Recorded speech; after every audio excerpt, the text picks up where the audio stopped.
Oi, doutora. Oi. Já estamos ao vivo no YouTube. Tá. Bom, boa tarde para todo mundo que está aí assistindo a live, tá? Meu nome é Priscila Alves de Brito, eu sou advogada aqui na comarca de Paranavaí. E eu queria começar a live, a gente vai falar sobre considerações, né, envolvendo violência doméstica contra a mulher, que é um tema que, infelizmente, né, tá tendo muita ocorrência agora, principalmente agora nessa época de pandemia, né? Mas antes eu quero agradecer o convite feito pela presidente da comissão da ESA na OAB de Loanda, a doutora Amabile Silva. Muito obrigada pelo convite. E eu queria ressaltar a importância da gente estar falando sobre esse tema, né? Não só para os nossos colegas advogados, né, que às vezes perguntam alguma dica sobre como proceder, né, no atendimento dessas mulheres, mas também para mulheres que estiverem aí assistindo a nossa live, né? Informação é sempre bom e com a informação a gente ajuda até mesmo a salvar vida, né, de alguma mulher que esteja passando por isso. Bom, antes de começar a tratar mais sobre o tema e trazer dados, né, sobre a pandemia que trouxe o aumento da violência doméstica, eu queria tratar um pouquinho, falar um pouquinho que a gente tem um instrumento muito bom, muito eficaz, né, de recorrer aí nos casos que envolvem violência doméstica, que é a Lei Maria da Penha, né? A nossa Lei Maria da Penha, ela é considerada a terceira melhor lei no mundo inteiro, né? Utilizada para coibir casos de violência, né? E que realmente tem medidas efetivas, né? Para poder ajudar essas mulheres. E para começar a falar um pouquinho dessa lei, eu quero trazer um trecho histórico, salientando que a lei, ela surgiu, né, ela carrega o nome de uma mulher, né, que é a Maria da Penha. E o caso da Maria da Penha, a Maria da Penha, ela era uma mulher, né, ela inclusive era uma mulher estudada, Maria da Penha tinha mestrado, inclusive o marido dela, o agressor também, tinha mestrado. E a Maria da Penha, ela sofreu 2 tentativas de assassinatos, né? Na primeira tentativa, o marido dela deu tiro, né, nas costas da Maria da Penha, e a segunda tentativa ele tentou matá-la eletrocutada em uma banheira. Lembrando que a Maria da Penha, ela não morreu, porém, até hoje, né, ela ficou impossibilitada de andar, ela está numa cadeira de roda. Bom, o que chama a atenção no caso da Maria da Penha é que o marido dela, por essas 2 tentativas de assassinato, né, ele foi condenado 2 vezes, tá? Ele foi condenado 2 vezes nos anos de 1991 e 1996 por tentativas de assassinato. Porém, em razão de recursos processuais, né, ele nunca foi preso. Então, tendo em vista tudo que a Maria da Penha passou, né, um pouco antes até de prescrever o crime, né, que ele tinha cometido contra ela, a Maria da Penha ela procurou ajuda, né? E ela procurou ajuda, ela recebeu ajuda do Centro de Justiça Internacional e do Comitê Latino-Americano, né, que cuida dos direitos humanos. E foi o primeiro caso que a Comissão Interamericana recebeu de violência doméstica, tá? O que acontece? Com essa atitude da Maria da Penha, né, o Brasil ele foi condenado por negligência e omissão nos casos que envolviam a violência doméstica. E em 2001, através de um relatório, né, da OEA, que é a Organização dos Estados Americanos, através desse relatório, a OEA recomendou que o Brasil procurasse mudar o seu sistema legislativo, né, que procurasse trazer medidas mais eficazes para ajudar as mulheres em situação de violência, né? Então, a partir de então, o Brasil ele buscou elaborar a lei que hoje leva o nome da Maria da Penha, né? E uma curiosidade é que quando a Maria da Penha buscou essa ajuda, né, a órgãos internacionais, o Brasil ele não tomou nenhuma medida, né? Mas então, em razão dessa sanção que o Brasil recebeu, aí surgiu a Lei Maria da Penha, que hoje é o instrumento que a gente utiliza, né? Os seus artigos e tudo que está lá, é o instrumento que a gente utiliza para ajudar as mulheres que estão em situação de risco. Bom, gente, continuando, é interessante falar o seguinte, não só para né, as mulheres que podem estar aí vendo a gente, mas para os nossos colegas profissionais, que às vezes elas perguntam, né, mas eu não moro com a pessoa, essa pessoa, ela pode né, estar incorrendo em algum crime que possa ser enquadrado na Lei Maria da Penha aí? Pode, tá, gente? Então, assim, não precisa estar morando com a pessoa para poder você denunciá-la, né, de crimes de violência doméstica, né? Um namorado, por exemplo, né, que esteja te agredindo de alguma forma, e eu vou falar sobre esses tipos de agressão, esse namorado ele vai estar incorrendo, sim, na Lei Maria da Penha. E, assim, é interessante que esteja incorrendo, porque a mulher, ela tem aí a proteção de medidas protetivas, né, que vão ser deferidas pelo juiz. Então, assim, pode ser tanto o cônjuge, como o pai, como irmão, sabe? Qualquer pessoa que esteja ali na redoma de afeto, de afinidade, que seja perto dessa mulher, né? Que de alguma forma esteja agredindo ela. Então, não precisa de estar morando junto, tá? Para poder incorrer, para poder essa mulher ter direito a solicitar medida de proteção. Não precisa de estar tendo um relacionamento atual, pode ser um ex-companheiro, um ex-namorado, um ex-marido, tanto faz, tá? E outra coisa também, basta ter algum tipo de afinidade, né, para que incorra na lei. E é interessante falar que independente de orientação sexual também. Então, por exemplo, casais, né, que tenham as mulheres lésbicas, se uma agredir a outra, tem direito, né, a recorrer à Lei Maria da Penha, tem direito a ir na delegacia, tá denunciando, tá pedindo medidas de proteção, tá?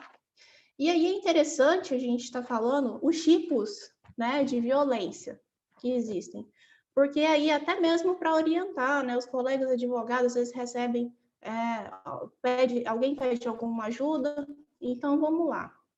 Bom, violência moral, né, calúnia, injúria, difamação, esse tipo de violência pode sim estar acumulado com a Lei Maria da Penha, com a 11.340, tá?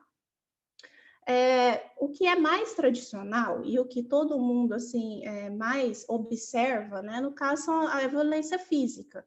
A violência física todo mundo já percebe, já vê e já fala, isso aí vai dar Maria da Penha, né? Mas tem vários outros tipos de violência. Então, a violência moral, como eu disse, a violência psicológica, que eu acho que é uma das que mais tem incidência e as pessoas às vezes pensam que se não tiver, por exemplo, uma marca de agressão, algum tipo de agressão, então não é Maria da Penha. Então, é Maria da Penha, sim, ameaça, chantagem emocional, maridos, por exemplo, que de alguma forma menospreza a mulher, né, coloca ela com a autoestima lá para baixo, isso aí é violência psicológica, tá? Controlar ações, por exemplo, o que ela faz, o que ela veste, o que ela usa. Então, isso aí é interessante para a gente saber e também estar orientando, saber passar uma orientação melhor, né? Para essas mulheres que procuram ajuda nossa. A violência sexual, gente, infelizmente agora, né, na situação que a gente está vivendo, de pandemia, de isolamento, aumentou muito os números de violência sexual contra a mulher. E aí, nesse caso, eu até puxo um adendo aqui para falar das crianças, né? Aumentou muito o número de casos de pedofilia. Infelizmente, isso aí é um assunto, né? Um outro assunto, mas que vale lembrar aqui, porque essas meninas também, elas estão acobertadas pela Lei Maria da Penha, tá? Então, assim, se tiver alguma menina sofrendo situação de abuso sexual, né? Infelizmente, às vezes, pessoas próximas que têm mais contato com essa criança são os maiores agressores.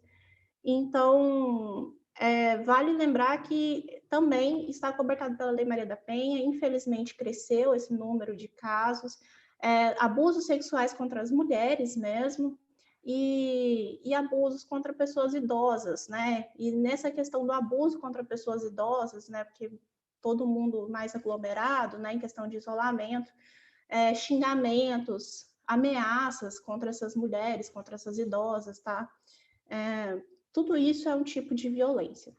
E sem contar da violência patrimonial. Então, por exemplo, a questão de o companheiro, né, que subtrai materiais que a mulher utiliza para fazer o seu trabalho, esconde peças de roupas dessa mulher, quebra o celular dessa mulher, esconde o celular dessa mulher. Tudo isso é uma supressão patrimonial que é também um tipo de violência. Então, é bom ficar esclarecido, né, e ficar definido que não necessariamente essa mulher tem que apanhar, não necessariamente ela precisa de ter a marca, né, como a gente já ouviu algumas vezes, eu não tenho a marca para fazer o laudo, né, o laudo pericial não precisa, né, e assim, a palavra da vítima, nesses casos, né, envolvendo violências domésticas, ela tem um peso muito grande, porque geralmente são casos que acontecem, né, dentro de casa, sem testemunhas, sem pessoas vendo, né? Então a palavra da vítima, ela tem um peso muito grande. Então, se uma vítima, né, estiver ouvindo a live, ou então algum profissional que tenha sido procurado, né, para saber, para alguém procurou para ter ajuda, então, assim, se só a palavra dela tiver, basta para você ir atrás e tentar ajudar essa pessoa, tá? Então, a mulher que tiver sozinha com a palavra dela, porque às vezes ela se sente desamparada nesse sentido, se sente com medo de procurar a justiça, de não ter uma testemunha, não precisa de ter medo, tá?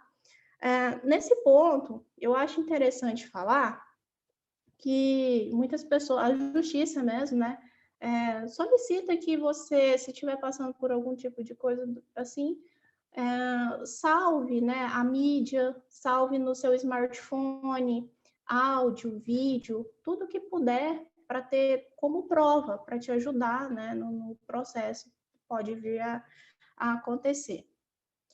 E, assim, gente, infelizmente, a questão da violência doméstica é um problema que aflige mulheres de todas as classes sociais, de todas as idades, né?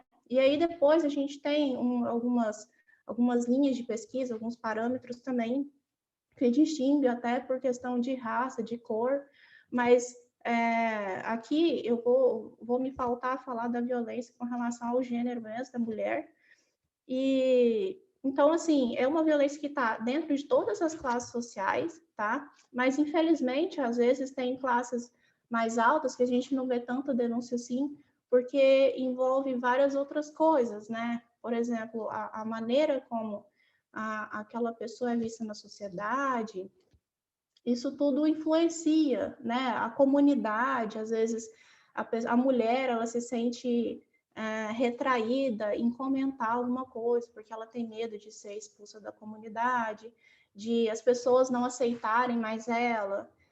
Tem várias questões que envolvem até a mulher a continuar nesse relacionamento abusivo, né? E lembrando que, assim, gente, a OMS, né, que é a Organização Mundial de Saúde, ela considera, né, ela colocou a violência doméstica no patamar de pandemia, né? Então, assim, basicamente, a gente tem uma pandemia dentro da outra. Porque a questão da saúde da mulher, a questão da mulher que está sofrendo violência doméstica, isso é um assunto de pauta internacional, isso é um assunto de saúde pública que interessa a todos nós, né? E, infelizmente, né, as mulheres estão morrendo no mundo inteiro simplesmente pelo fato de serem mulheres. Bom, então agora eu vou entrar na questão dos dados da pandemia, né? Mas, Priscila, o que mudou tanto assim nessa pandemia? A questão da mulher estar mais dentro de casa, o isolamento social e até o uso mesmo de bebida alcoólica por parte dos agressores, uso de droga, tudo isso influenciou para esse aumento da violência, né? Porém, é importante a gente salientar, né, que não surgiu de uma hora para outra também essa violência. A gente tem que pautar também que já existia o abuso, muitas vezes nos casos, né? Muitas vezes nessa família já existia o abuso. Então, ele só, às vezes, a pandemia, né, veio a ser um gatilho para poder estourar, talvez uma lesão corporal, aí, uma agressão por lesão corporal, violência sexual, enfim. Bom, é interessante falar que o Brasil hoje, ele é o quinto país, é o quinto lugar no mundo, né, onde sofre mais violência contra a mulher, né? Então a gente está aí nos primeiros lugares de um ranking horroroso, né? É um ranking de mulheres que estão morrendo, né? E a cada 7 horas, uma mulher morre de feminicídio no Brasil. Então, os números são muito altos, é uma situação muito alarmante. E, assim, quando a gente começa a tratar desse assunto, né, quanto mais informação a gente puder passar e puder compartilhar, eu acho que mais a gente pode estar ajudando, né, alguma mulher, alguma criança, alguma idosa, alguma adolescente que esteja passando por esse tipo de situação. No último Fórum Brasileiro de Segurança Pública, né, que teve, os dados foram bem alarmantes. Agora, na época de pandemia, né, a gente teve um aumento da violência em 6 estados brasileiros, tá?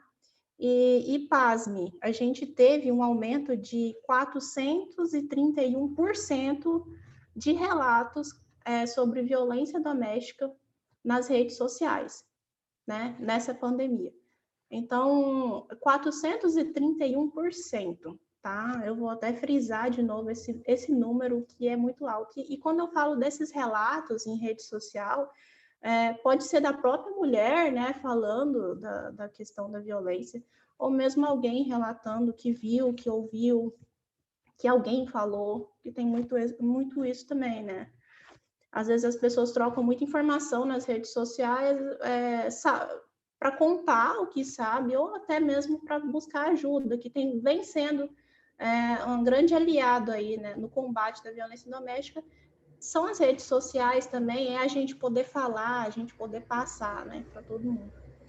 No último mês, na cidade de São Paulo, a gente teve 19 mulheres assassinadas, né? Então, a gente teve o dobro, a gente aumentou 50% com relação ao mesmo período do ano passado. E lembrando que quando a mulher ela morre, né, e a gente intitula de feminicídio, é simplesmente pelo fato dela ser mulher, tá? Então, a questão do feminicídio é essa, é o simples fato dela ser mulher que faz com que ela seja assassinada, que ela seja morta. É em razão do gênero, esse crime é em razão do gênero, tá? Então, bom, a gente falou que a pandemia não é o fator mais importante, né, que fez com que esse homem viesse a agredir essa mulher, porém, pode ter sido um gatilho que estourou. Porque a gente pode falar também que em tempos normais, muitas mulheres, às vezes, elas procuram ajuda, né, indo para a casa de outras pessoas. Então, ela vai, busca ajuda na casa de um parente, de um amigo, né, para poder socorrê-la. E isso a gente viu que ficou inviabilizado agora, né? A gente viu que ficou inviabilizado agora na época de pandemia.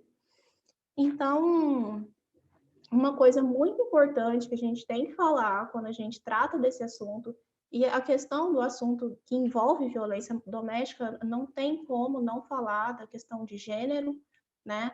Não tem como a gente salientar, por exemplo, brocardos que falam de em briga de marido e mulher não se mete a colher, tá super errado, se mete a colher sim, né? Na verdade, todo mundo tem que se meter, órgãos públicos têm que se meter, tem que se fazer políticas públicas para se meter sim, tá? E a gente chama a atenção, eu chamo a atenção, né, para a questão da sororidade, né? A questão da gente, ao saber, ao ouvir algum relato de que possa estar existindo violência doméstica, a gente tentar buscar ajudar aquela mulher, né? Eu sempre lembro que é um assunto um pouco complicado, porque para todo problema a gente sempre tem uma raiz daquilo, a gente sempre tem alguma coisa que puxa aquele problema, né? A questão da violência doméstica está muito pautada, né, no machismo estrutural que a gente tem na nossa sociedade. Então, é importante a gente falar isso porque muitas vezes a própria mulher que está sofrendo violência, ela não se reconhece como sendo uma pessoa que está sofrendo violência. Ela nem sabe que está sofrendo violência. Então, ela nem entende. A questão do marido, né? Por exemplo, tirar o dinheiro que ela recebe todo mês, né, a violência patrimonial, ela não entende que isso é um tipo de violência, tá? Então é importante a gente falar isso, salientar, porque às vezes o profissional que atende, nesse profissional que eu estou falando, são os colegas mesmo, juristas, advogados, advogadas, né, que fizer um atendimento dessa mulher, é importante saber sobre essas questões de gênero, e sobre os tipos de violência que existe para fazer a melhor orientação para ela, né? Então, a raiz do problema, eu vejo, e muitos estudos comprovam, né, que a questão de romper com o patriarcado ajudaria muito com isso, né, as mulheres saber mais dos seus direitos, né, e entender que não é normal apanhar, né, que entender que não, em atitude nenhuma que ela faça, ela mereceu apanhar, né? Infelizmente, às vezes a gente escuta relatos de mulheres que contam alguma história e falam, mas eu fiz tal coisa, mas eu mereci. Não, não é bem assim. A gente tem que cortar essa cultura que existe da violência contra a mulher. Isso é uma cultura, isso não é normal, tá? E, bom, a questão das provas é um ponto interessante que eu venho frisar, até mesmo para os colegas que atenderem, né, essas mulheres que estão sofrendo com violência doméstica, né, pautar com relação às provas, que é interessante, é importante. Mas lembrando que a palavra dela, por si só, já tem muito peso, muita valia, tá? Isso aí já é um entendimento pacífico na jurisprudência, inclusive, tá? E aí, com relação a esse período de pandemia, que aumentou-se tanto, né, a questão da violência doméstica, igual eu comentei alguns dados agora há pouco, a gente está aí com os poderes, né, o poder estadual, por exemplo, agindo com medidas até interessantes e eficazes para ajudar nesse enfrentamento. Como, por exemplo, saiu uma lei estadual, eu vou até falar o número da lei, a 20.145 agora, de 2020, aonde obriga os síndicos de condomínios, né, residenciais ou comerciais mesmo, a denunciarem quando souberem e virem alguma situação, né, de agressão contra a mulher dentro dos condomínios, tá? Então, essa medida, ela ajuda no enfrentamento da violência doméstica, tá? Porque muitas das vezes as mulheres ficam com medo por vários motivos, né? De às vezes denunciar, medo até de sofrer mais agressão, medo até de sofrer mais ameaça. Então, se uma outra pessoa vê que está acontecendo esse tipo de situação e poder ajudar e poder denunciar, você pode estar salvando uma vida, né? A vida dessa mulher. Inclusive, né, nessa lei que saiu recentemente, ela prevê até, em caso de descumprimento, né, uma advertência ou multa para esse condomínio, né? Então, creio que pode vir aí ajudar muitas pessoas, muitas famílias, né, várias mulheres aí.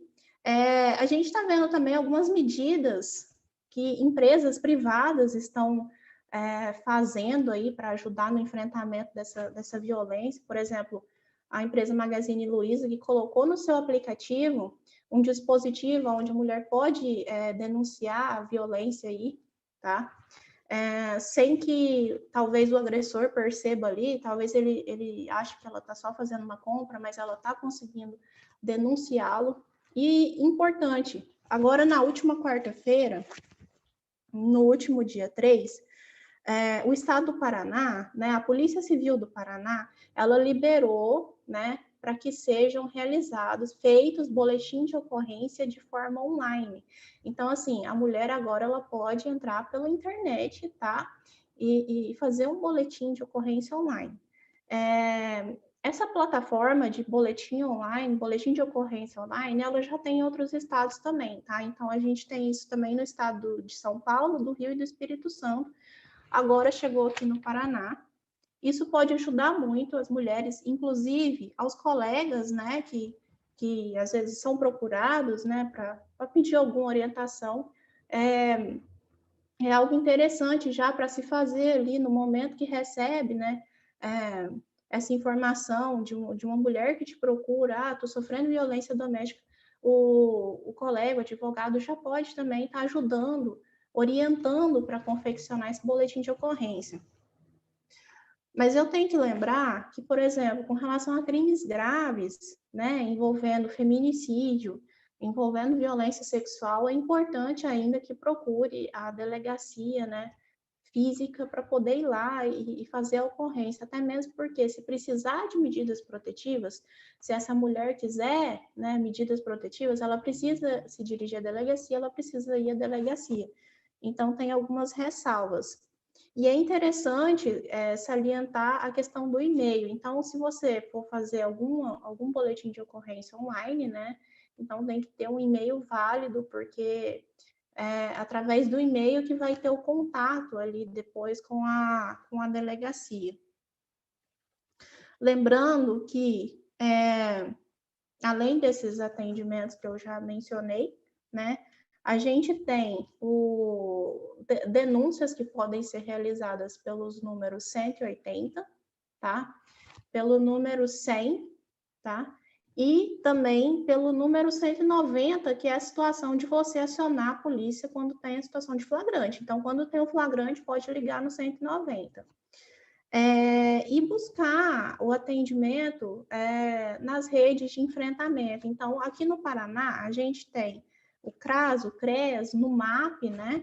E a mulher ela pode buscar também a Delegacia da Mulher e o Ministério Público. É interessante também a gente estar orientando, a gente que é profissional da área jurídica, né? A gente tem o papel de orientar a parte jurídica dessa mulher que está sofrendo violência doméstica, mas é interessante a gente encaminhar para esses outros órgãos que têm um apoio psicológico, por exemplo, para essa mulher receber esse apoio psicológico, tá? Então, mesmo que você receba essa mulher no seu escritório particular, encaminhe ela para esses órgãos que ajudam na rede de enfrentamento, porque ela precisa, sim, de um auxílio psicológico, um apoio extra aí, para poder estar passando por esse tipo de situação. É interessante frisar sempre para buscar ajuda, né? Então, assim, se você está passando, a mulher estiver passando por esse tipo de situação, né, de violência doméstica, independente da sua classe social, independente da sua idade, né, você tem que buscar ajuda. Sempre busque ajuda. Tem os órgãos que eu citei, né, para você buscar ajuda. Talvez na sua cidade, se for uma cidade menor, você vai encontrar uma delegacia, vai na delegacia, busque ajuda com alguém, fale nas redes sociais, né, chame órgãos para falar no direct. Hoje em dia a gente vê que vários aplicativos, várias redes sociais, Facebook, Instagram, né, você consegue conversar com as pessoas que gerenciam esses órgãos. Então, manda uma mensagem, busca ajuda, né? Então, vamos lá. A gente viu até agora, contamos a situação da mulher que sofreu um abuso, né? Por exemplo, aí ela entendeu que está sofrendo um abuso, ela percebeu porque isso é importante também, às vezes nem sabe que está sofrendo abuso, ela entendeu que está sofrendo abuso, buscou ajuda, e aí, e daí eu falo, Priscila, mas e aí? Agora eu busquei ajuda na delegacia, o que que acontece a partir daí?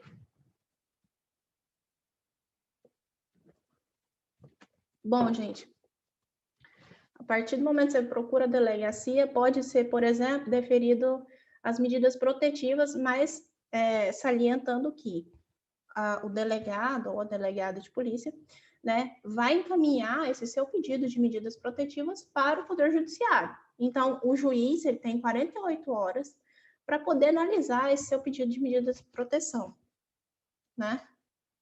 Uma coisa interessante que tem na lei, e é importante falar, até mesmo porque um colega estiver orientando alguém nessa situação, né, dá prioridade para o órgão que estiver atendendo essa mulher vítima de violência, para o atendimento ser feito por mulheres, tá? Então, assim, se essa mulher se direciona à delegacia, né, até está previsto na Lei Maria da Penha que essa mulher seja atendida por mulheres, para evitar a revitimização dessa mulher, tá?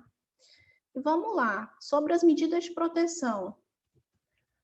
O que pode acontecer? O que é essa medida protetiva que tanto se fala, né? Bom, nesse momento, o juiz deferindo a medida de proteção, ele vai, primeiro, se o agressor ele tiver porte de arma, ele vai suspender, né, esse direito desse porte de arma, ele vai suspender ou restringir esse porte de arma, tá? Vai pedir, se a mulher solicitar, no caso, o afastamento do lar, tá? Então, aí, o agressor, ele tem que sair, ele tem que deixar o lar, e proibição de algumas condutas, como, por exemplo, aproximar da vítima, aproximar dos familiares dessa vítima, né? Ligar para essa vítima não pode. E aí, geralmente, lá na medida protetiva, né, que o juiz deferiu, ou a juíza deferiu, vai estar até quantos metros pode se aproximar ou não dessa vítima, né? A questão também de restrição, suspensão de visita, prestação de alimentos, tá? Isso tudo também pode ser visto uma medida de proteção. Quando a gente tem uma comarca que ela trabalha com o juizado da mulher, é importante a gente salientar que agora a gente teve umas mudanças recentes na Lei Maria da Penha, né? E, por exemplo, ação de divórcio, dissolução de união estável também pode ser visto nesse mesmo processo ali que vai ver com relação à violência doméstica. Então, isso aí foi um avanço, né? Mas, por exemplo, a questão da partilha não pode ser vista nesse mesmo juizado. Contudo, tem várias cidades que não contam com esse juizado da violência, né, contra a mulher. Então, a medida de proteção, o delegado vai encaminhá-la para a vara criminal, né? Então, o juiz criminal, que é o responsável por deferir ou não esse pedido de medida de proteção. E aí, questão de alimentos, né, e visita dos filhos, isso aí é visto na vara de família, na respectiva vara de família da comarca. Tá? Às vezes é uma dúvida que muitos colegas têm, e se algum colega for entrar com algum pedido para alimentos, tá? Para visita, é interessante já entrar com esse pedido dentro da vara de família, porque o juiz criminal ele não é o competente para analisar isso aí. Sobre algumas coisas que eu observava quando estava na vara criminal, né? Às vezes pedido de revogação, né? O colega está atuando, né, em favor do agressor. Todo mundo tem direito de defesa. Está atuando em favor do agressor e pediu ali a revogação da medida de proteção. Geralmente, se já tem algum entendimento ali da vítima e desse agressor de que eles não querem mais esse afastamento, e isso envolve vários motivos para a vítima não querer mais a medida de proteção, desde dependência financeira até filhos, enfim.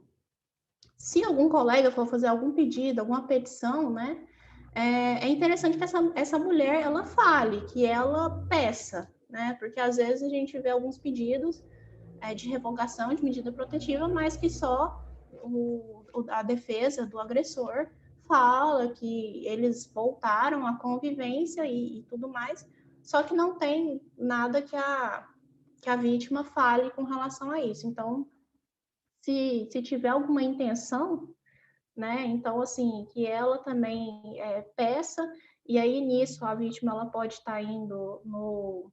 Eu vou estar falando isso porque isso é muito recorrente nas áreas criminais.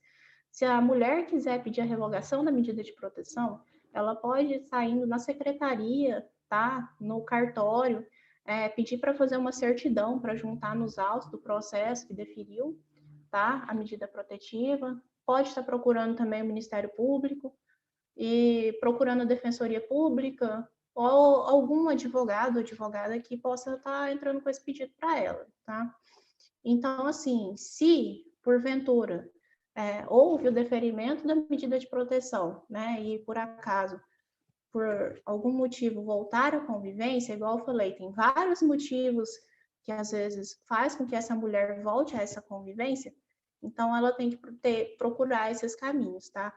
E é muito interessante também ressaltar a questão, né, da gente se educar mais sobre as questões de gênero, entender a raiz do problema da violência doméstica, porque às vezes a mulher ela procura órgãos e aonde que ela poderia ter o amparo, ela procura órgãos querendo retirar talvez essa medida de proteção por vários motivos, às vezes até ela está sofrendo ameaças e às vezes pessoas que poderiam ajudá-la, né, acaba julgando mais essa mulher. Então, infelizmente, eu sempre vou bater nessa tecla, é uma questão de cultura também, não tem como falar de uma lei que envolve violência doméstica e que está extremamente atrelada com questões de gênero. Então, a mulher ela é extremamente julgada, né, por querer retirar essa medida de proteção, e muitas vezes o atendimento que se faz a essa mulher não pergunta o porquê que ela está retirando, né?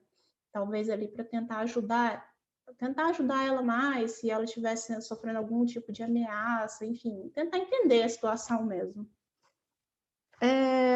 Bom, uma coisa interessante, uma dica importante que eu tenho para falar, né? Foi isso daí, falar com os colegas mesmo.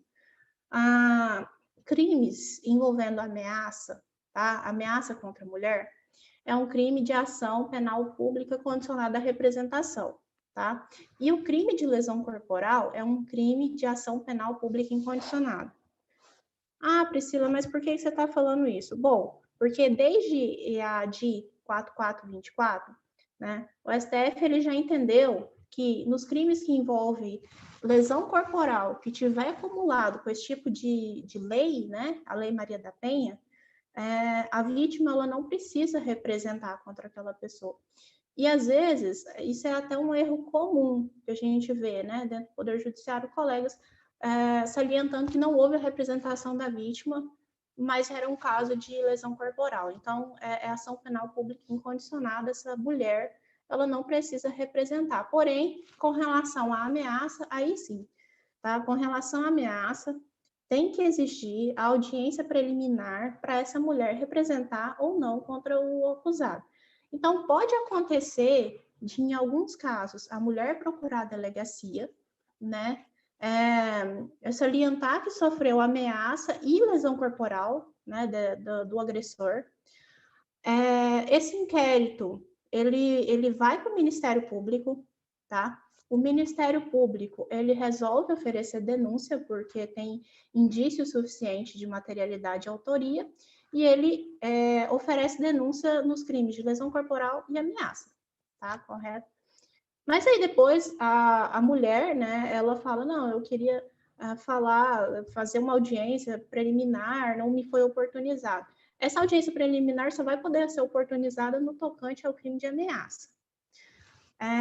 Lembrando que o ideal é que essa audiência preliminar seja oportunizada antes do oferecimento da denúncia, tá? Mas se não foi oportunizado antes do oferecimento da denúncia, então se o colega, advogada, vê que não teve essa oportunidade de audiência preliminar, tá? Pode requerer no processo. E outro fato que eu preciso salientar é que nos casos de violência doméstica não cabe suspensão condicional do processo. Eu sei que tem alguns estudos aí, Brasil afora, até, né, ressaltando que seria interessante buscar uma suspensão condicional do processo, mas enfim. Bom, a nossa lei não permite, a 11.340 não permite suspensão condicional do processo. Então, não adianta, por exemplo, depois pedir lá em memoriais para que anule o processo, que não foi oportunizada a suspensão condicional do processo. Então, não adianta, a lei não prevê nesses casos, tá? E uma coisa que a gente pode pedir como profissional, como advogado, que às vezes não é observado em juízo, né, que até tem umas peculiaridades, como, por exemplo, se a vítima ela pedir uma recondução, né, ela está com medo de ir sozinha e tudo mais, aí o juiz ele pode determinar essa recondução, tá? A questão do afastamento, de separação de corpos, ele pode colocar a separação de corpos, uma coisa interessante. Se a vítima tiver passado alguma procuração, por qualquer motivo que seja, para esse agressor, né, o juiz ele pode suspender, né, no pedido, essas procurações. Né? Pode acontecer o seguinte: deferiu o juiz, a magistrada deferiu aqui a medida de proteção, né?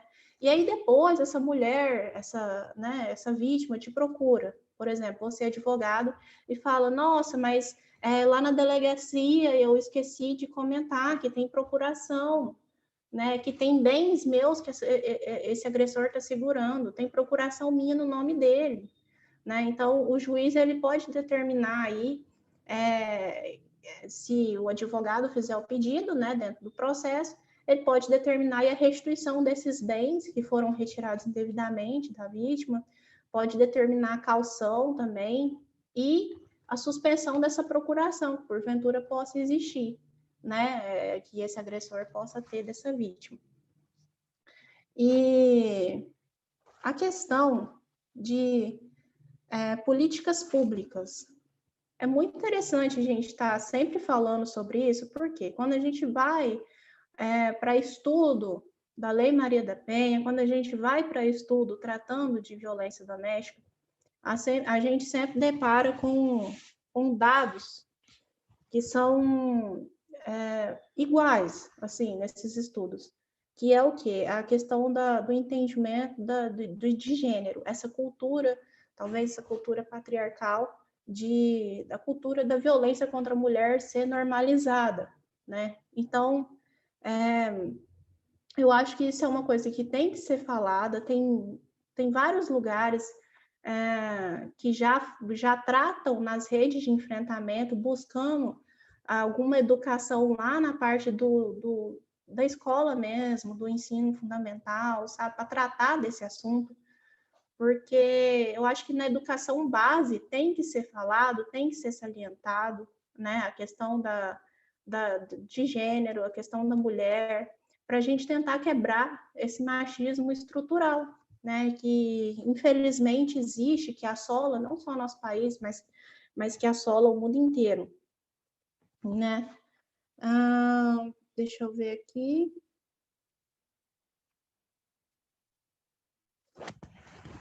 Só um pouquinho, gente.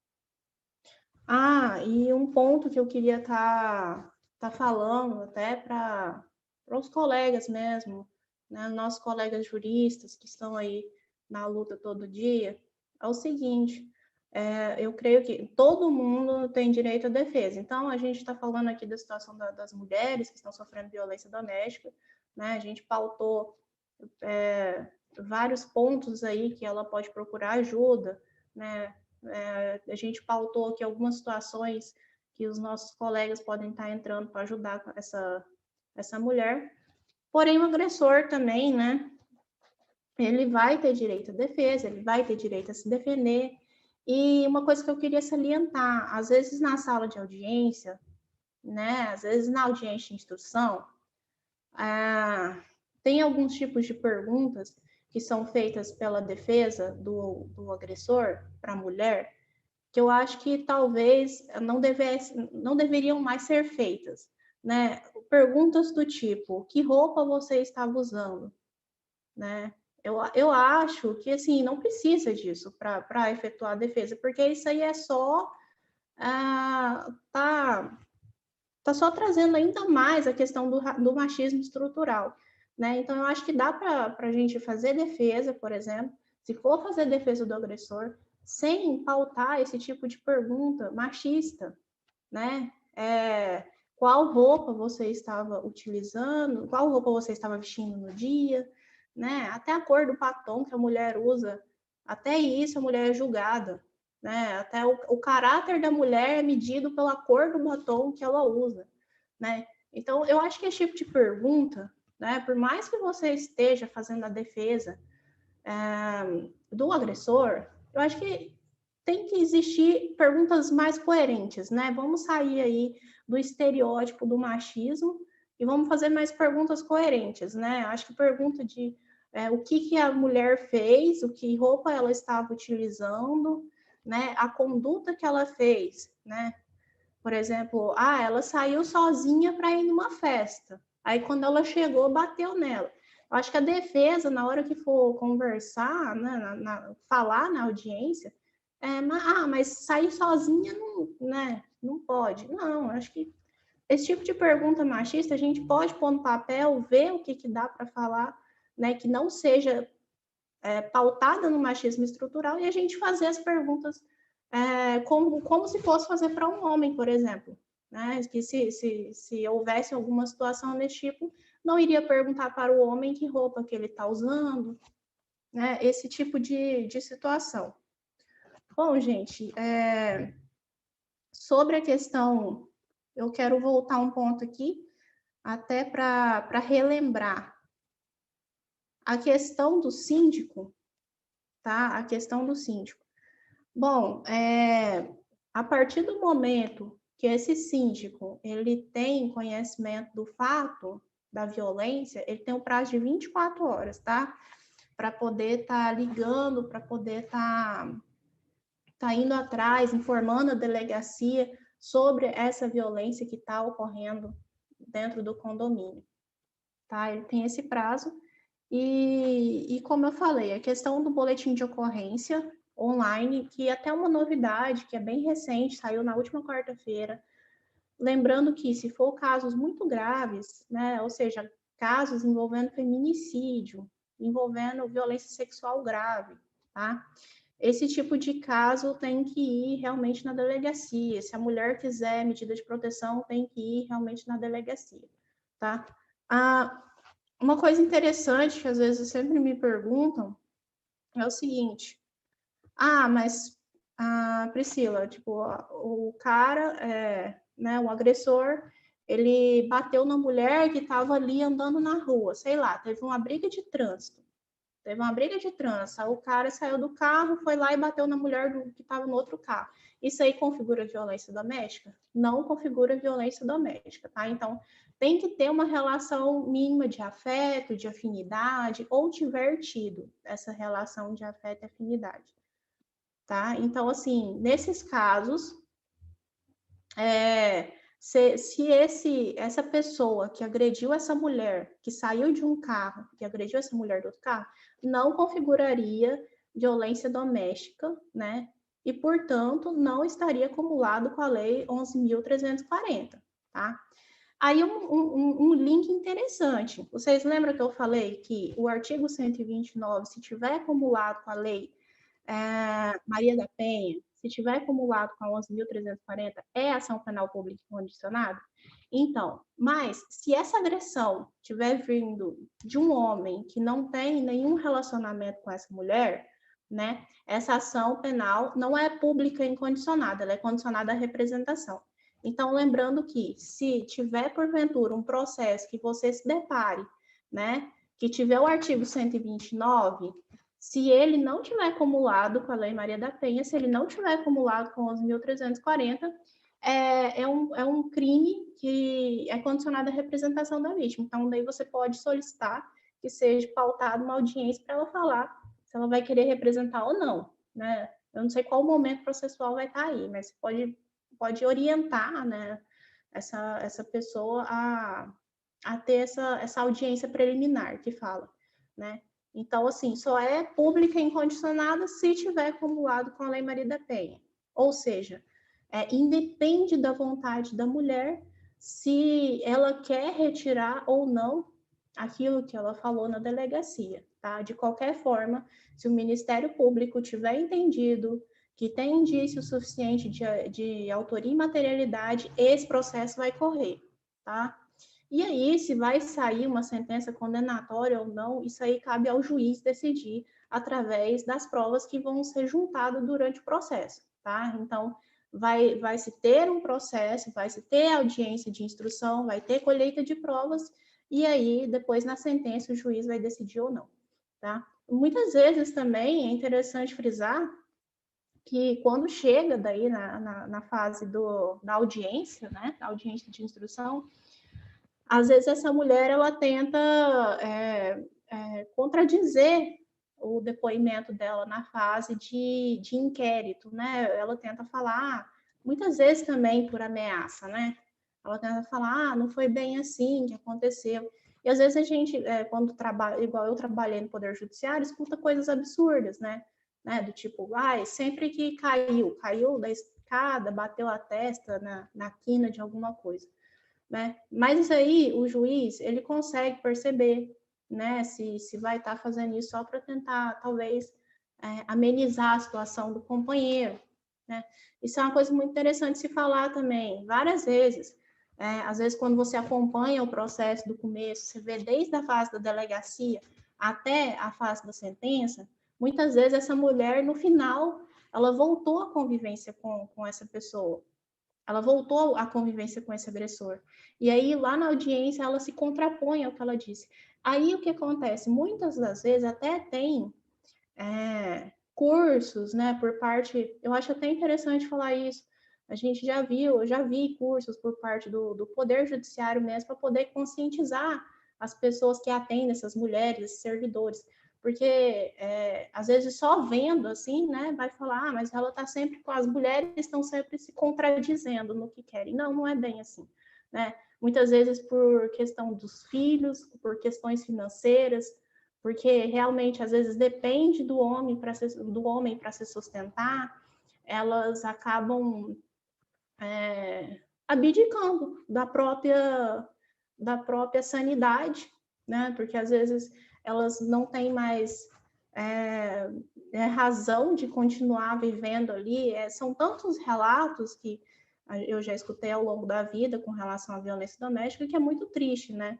Às vezes a mulher chegar e contar, né, que só começou a viver depois que ficou viúva, porque até então vivia sempre com a arma na cabeça, mas que por conta dos filhos sempre continuou. Então, assim, vamos ter cuidado quando for julgar, né, o comportamento dessa mulher, né, quando for julgar as escolhas que ela teve, até mesmo durante o processo, de numa audiência vir falar que está tudo bem, que já está tudo bem com o marido, tá? E mesmo assim, eu acho que é interessante frisar a questão de não trabalhar com frases e estereótipos machistas, né, dentro de um processo judicial, que eu acho que isso aí ajuda, né, nessa questão de conscientização, de educação que a gente precisa ter e a gente precisa estar sempre falando sobre esse assunto, né? Bom, gente, eu vou ver se a gente tem alguma pergunta, né, com relação ao tema. Eu acho que a questão do enfrentamento da violência doméstica precisa ser falada várias e várias vezes. Fica aí, a dica que eu passei da questão dos telefones, frisando o telefone 180, o 100, tá? Para as mulheres ligarem. A delegacia, né? Para os colegas advogados também agora, poder indicar a questão do boletim online, tá? E mais uma coisa, se caso essa mulher ela pediu medida de proteção, tá? E porventura esse agressor descumpriu a medida protetiva, o que acontece? Vai ser deferido ou vai ser deferido algum pedido de prisão provisória. Então, assim, se você é profissional, né, um colega advogado, né? Comente no processo ali que houve esse descumprimento. Mas a própria vítima, ela pode procurar a delegacia, ela pode procurar o Ministério Público, ela pode ir até na própria secretaria do cartório, né? E comentar que aquela medida protetiva foi descumprida, que aquele agressor está procurando ela de novo, tá? Então, o juiz vai analisar, né, essa informação que chegar do descumprimento de medida protetiva, vai analisar se vai deferir ou não uma prisão preventiva aí no caso, tá?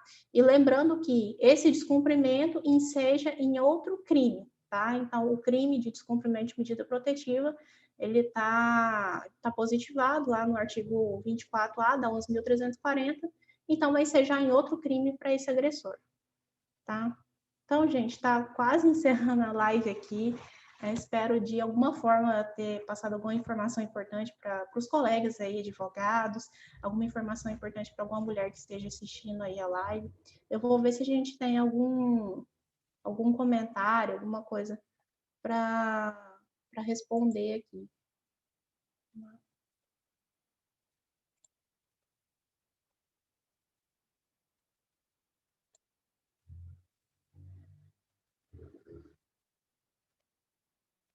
Ah, tem algumas perguntas aqui. Calma aí que eu já vou ver, gente. Priscila, porque o Ângelo me mandou uma pergunta aqui. Priscila, por que é tão difícil para a mulher fazer uma denúncia contra o seu cônjuge após uma agressão? Não tem que ser difícil, Ângelo, né? A mulher, ela tem que procurar a delegacia, tá? Principalmente se tiver delegacia da mulher na cidade, procura a delegacia da mulher, não tem que ser difícil, tá? Se não conseguir procurar a delegacia, não conseguir na delegacia, igual eu salientei, a gente tem outros órgãos, né, que trabalham com o enfrentamento da violência doméstica, como o CRAS, o CREAS, né, o NUMAP, que tem um trabalho muito bom. Essa rede de enfrentamento, tem várias cidades que têm rede de enfrentamento. Até eu queria salientar a rede de enfrentamento de Itumbiara, que é muito boa, né, a rede de enfrentamento com relação à violência doméstica, que tem vários órgãos atuando, né? E a gente sempre tem que salientar. Aqui em Paranavaí a gente tem também uma rede de enfrentamento. E no estado do Paraná, o NUMAP sempre está trabalhando buscando a junção desses órgãos para ajudar, né? Então, você pode procurar o CREAS, o CRAS, o NUMAP, delegacia. É que eu estou falando aqui com o pessoal do Brasil inteiro, mas principalmente delegacia, o número 180, pode ligar no número 180, no Disque 100, né, que é dos direitos humanos. Bom, tem outras perguntas aqui.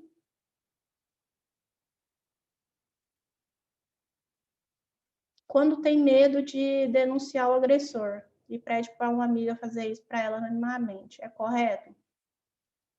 Olha, o ideal é que a mulher, né, que esteja passando pela situação de violência, ela mesma procure, né? Porque o que acontece?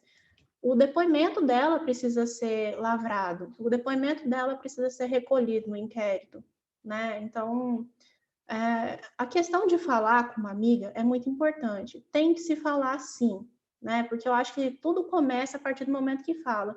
E é interessante salientar que muitas das vezes, até a pessoa verbalizar para outra pessoa o que está acontecendo na vida dela, ela não acha que está passando por nenhum tipo de situação de violência doméstica. Então, às vezes, quando você fala para outra pessoa, escuta o que está falando para outra pessoa, né? Às vezes a pessoa começa a entender a situação dela, a outra pessoa pode orientar, pode ajudar, né? Mas a denúncia para tocar um processo para frente, para que esse indivíduo, esse agressor responda futuramente, né? Com relação às agressões que ele realizou contra essa mulher, tem que ser a própria vítima, tá? Mas a questão de verbalizar é muito importante para ajudar, por exemplo, a encaminhar essa mulher para um tratamento psicológico, para encaminhar essa mulher para ela receber orientações jurídicas, né? Muitas das vezes o medo, infelizmente, o medo, ele acomete a mulher e ela fica travada. Então, às vezes, ela tem medo de tudo, mas ela precisa verbalizar isso para poder o Estado e tomar providências para poder ajudá-la. Né? Muitas das vezes, a palavra dela é a mais importante e ela não tem nem consciência disso. Né? Acha que porque não tem testemunhas, acha que porque não tem outras pessoas do lado dela, ela vai ser dada como mentirosa, não vai ser ouvida, né? E infelizmente também tem a questão aí da gente ter uma cultura muito patriarcal, né? De que sempre a palavra do homem parece que vale mais, mas não é bem assim, né? Graças a Deus a gente está vindo aí com muita informação, a gente está sempre vendo muita informação. O máximo que eu puder tentar passar de informação, vou tentar passar, né? Para poder ajudar outras mulheres, né? Isso é sororidade.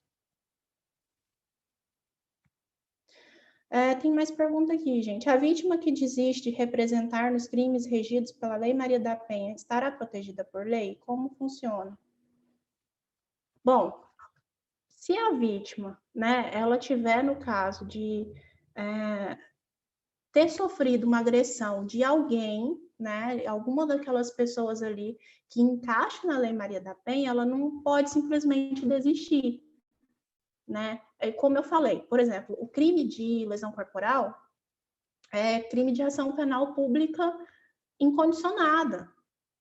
Ela não pode desistir simplesmente, né? Falar, ele me bateu, mas agora a gente está tudo bem. Não é bem assim, não, ela saiu das mãos dela, né? Então, assim, não tem como desistir, né? Se ela tiver ligada com uma dessas pessoas. Porém, se foi uma pessoa que não é da esfera de convivência dela, que não tem nenhum tipo de relacionamento com ela, né? Do nada, um homem apareceu e agrediu essa mulher na rua.